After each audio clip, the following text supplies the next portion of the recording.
এসব কি হচ্ছে কানাই? কি হচ্ছে এসব? তুমি সেই কানাই নও যার কাছে আগে রাধাই সব থেকে বেশি প্রাধান্য পেত। নয়তো যে ফলাহার তোমার নিজের হাতে নিয়ে যাওয়া উচিত ছিল তা তুমি রুক্মিণীর হাত দিয়ে পাঠাতে না। রাধার পুড়ে যাওয়ার যন্ত্রণায় অধীর হয়ে যার নিজেই ওর কাছে দৌড়ে যাওয়ার কথা ছিল, সে রুক্মিণীকে এইভাবে কখনোই পাঠাতো না কানাই। একটা বিবাহ কি প্রেমের মানেটাই পাল্টে ফেলেছে? এমন কি কি কারণ থাকতে পারে এর পিছনে কানাই? এবার এটার একটা নয়, দুটো কারণ আছে। প্রথম কারণ হলো এই যে রুক্মিণীকে যে জায়গায় পৌঁছতে হবে তার মাধ্যম হলো রাধা। রাধার সাথে বারবার দেখা করা, ওর সাথে সময় কাটানো রুক্মিণীর জন্য অত্যন্ত গুরুত্বপূর্ণ। আর দ্বিতীয় কারণ? সেটাও আপনি শীঘ্রই জানতে পারবেন দাদা।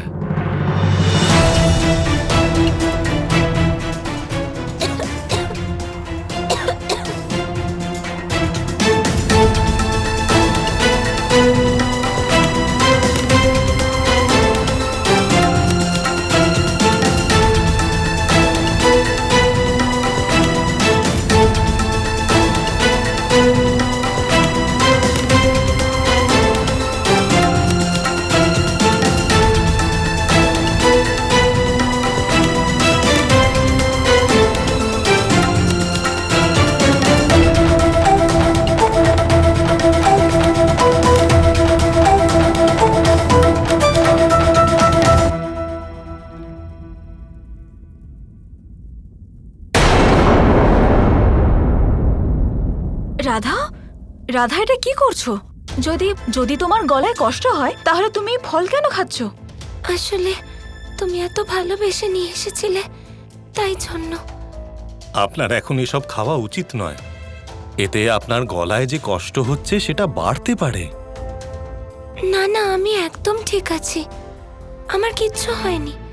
রাধা, তুমি রাজবৈদ্যকে বলো। উনি বলছিলেন যে যদি পুড়ে যাওয়া অংশ আরো বেড়ে যায় তাহলে শ্বাসনালীও আহত হতে পারে, আর আর সেক্ষেত্রে মৃত্যু পর্যন্ত হয়ে যেতে পারে। রাধা, তুমি তুমি ওনাকে দেখতে দাও। রাজবৈদ্য, আপনি দেখুন।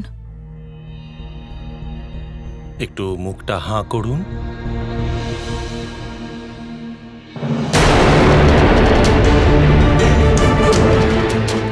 আপনার গলার ভেতরে তো খুব বড় ক্ষত তৈরি হয়েছে। যদি শীঘ্রই এর চিকিৎসা না করা হয় তাহলে অনর্থ হতে পারে। আপনি আপনি শীঘ্রই ওষুধ বানান। রাধা আমার সখী, ওর যেন কিছু না হয়। রুক্মিণী, আমার জন্য এত চিন্তা করার জন্য তোমায় অনেক অনেক ধন্যবাদ। কিন্তু আমার একটা কথা শুনবে? কৃষ্ণকে বলো না যে আমার কিছু হয়েছে, নয়তো ও বৃথাই দুশ্চিন্তা করবে। কৃষ্ণকে বলরাম দাদা কিছুটা বলেছেন, কিন্তু উনি ব্যাকুলও হননি, অধীরও হননি। বরং ওনার কথাতেই আমি এখানে এসেছি। তাই তুমি কৃষ্ণের চিন্তা করো না আর নিজের খেয়াল রাখো রাধা। কিন্তু কিন্তু তাও তুমি পুরো ঘটনাটা বলো না। ও যতটা জানে ওর জন্য সেটাই যথেষ্ট। আমার জন্য আমার কৃষ্ণকে যেন কোনো দুশ্চিন্তা না করতে হয়, এটাই আমার জন্য যথেষ্ট।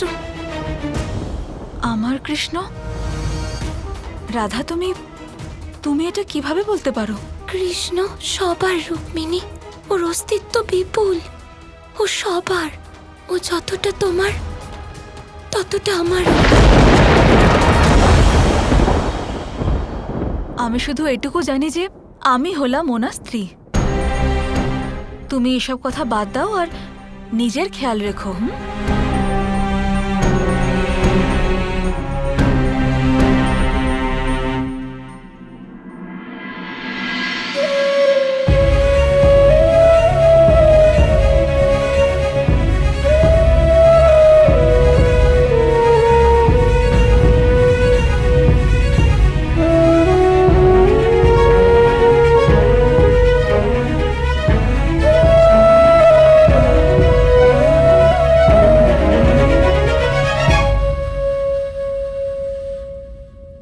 এখন রাধা কেমন আছে? রাধা কৃষ্ণকে বলতে বারণ করেছে, কিন্তু আমি জানি যদি আমি বলেও দিই তাও কৃষ্ণ চিন্তিত হবেন না। কৃষ্ণ, রাধার গলা খুব বাজেভাবে পুড়ে গেছে। কি হলো কৃষ্ণ? আরে কিছু না, আমি একদম ঠিক আছি। কোথায় কিছু না, দেখান।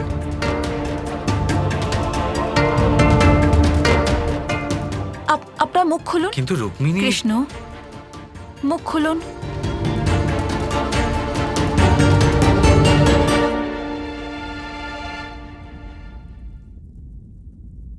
ভগবানের কৃপায় আপনার শরীরে কিছু হয়নি, আপনি একদম ঠিক আছেন। আমি আপনাকে বলেছিলাম।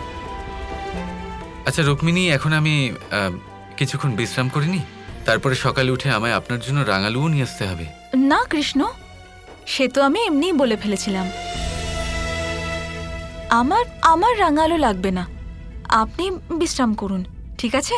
যেমন আপনার ইচ্ছে।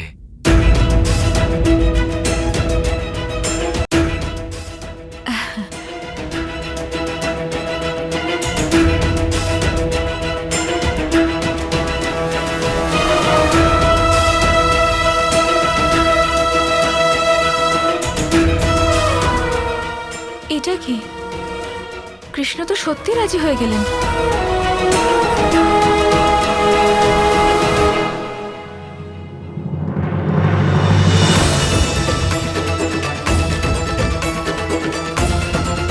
পাওয়ার তরে প্রেম করে জগতে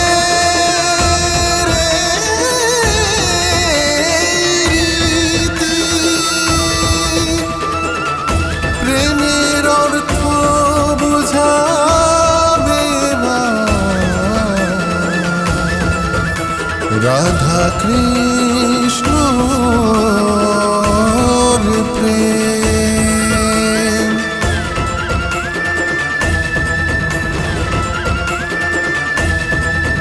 প্রেমের অর্থ বুঝাবে রাধা কৃষ্ণ প্রেম।